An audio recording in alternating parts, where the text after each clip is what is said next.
finalisiez la présentation du rapport que j'avais lu avec attention pour vous dire un certain nombre d'éléments dont certains avaient déjà été évoqués lors d'une séance précédente, mais enfin je souhaiterais rappeler les choses. D'abord, le principe selon lequel, et la déclaration, en tout cas l'interpellation à ce point de vue pose des questions fortes, selon lequel la démocratie participative, si elle peut fortifier les logiques de projet, et j'ai vu des choses très intéressantes, notamment sur la première phase, se nouer sur les contributions à des projets réels, effectifs, ayant une traduction concrète aussi sur les territoires.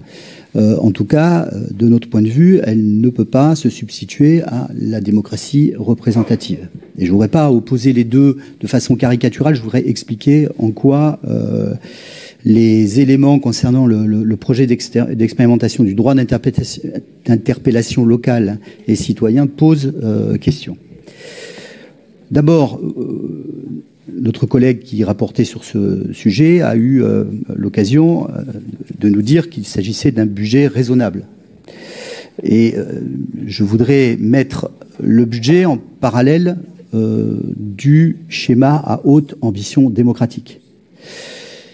Il y a un certain nombre, et vous devez, j'imagine, les avoir croisés dans vos lectures, il y a un certain nombre d'experts sur ces questions qui fixent approximativement des niveaux d'engagement des collectivités sur ces budgets participatifs pour qu'ils ne relèvent pas du gadget. Alors, j'ai repris les lectures d'Yves Saint-Omer, qui est professeur de sciences politiques, mais je suis aussi allé, président, lire Antoine Bézard de la Fondation Jean Jaurès. Comme ça, je me suis dit, j'ai des références assez diverses ou pluralistes pour pouvoir peut-être attirer l'attention de ma collègue. Un budget de 800 000 euros. Aujourd'hui, le montant par habitant moyen qui est désigné comme étant un montant raisonnable se situe en médiane nationale à 5 euros et sans doute en dessous de 2 euros par habitant. La question est posée de la pertinence de la démarche. Alors le budget ne fait pas tout. On peut aussi avoir des démarches plus qualitatives, j'imagine, mais en tout cas, cette question, elle est réellement posée, non pas extérieurement de façon exogène, mais au regard de la formule schéma à haute ambition démocratique. Il me semble qu'il y a là un décalage entre la qualification de la démarche participative et la réalité de l'engagement, en tout cas, tel que les spécialistes de la question le pointent. Deuxième élément, c'est un débat que nous avions déjà eu. Si l'objectif est de revigorer la participation électorale par le budget participatif, je le dis, je le redis, nous n'avons aujourd'hui aucun élément probant démontrant qu'il y a une passerelle de l'un à l'autre. Il n'y a pas d'études scientifiques là-dessus. Et donc, on peut avoir une croyance, une forme de bienveillance, d'espoir démocratique, appelons ça comme on le veut, mais en tout cas, dans les faits, on n'a pas d'analyse sociologique prouvant qu'il y a un prolongement naturel de la participation citoyenne sur la participation électorale.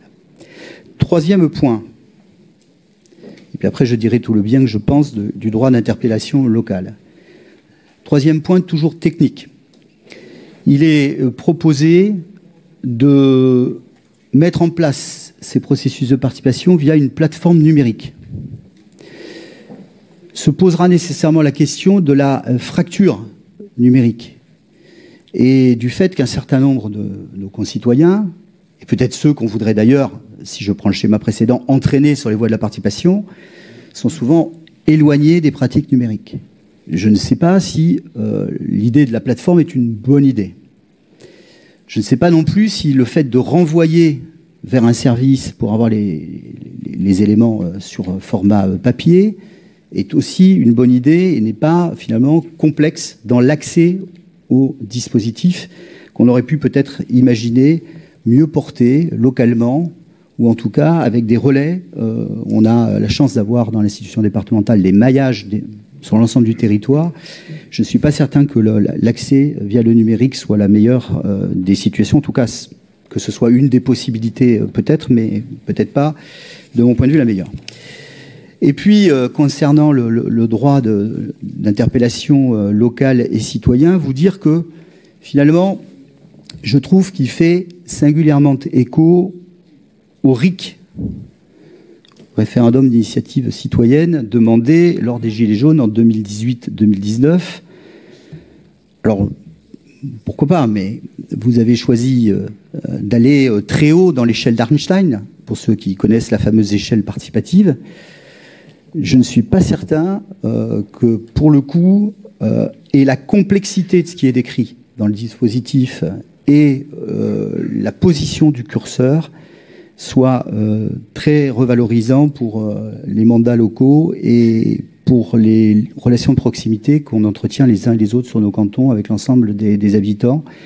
C'est pourquoi nous nous abstiendrons sur ce projet, enfin sur la mise en œuvre de ce règlement.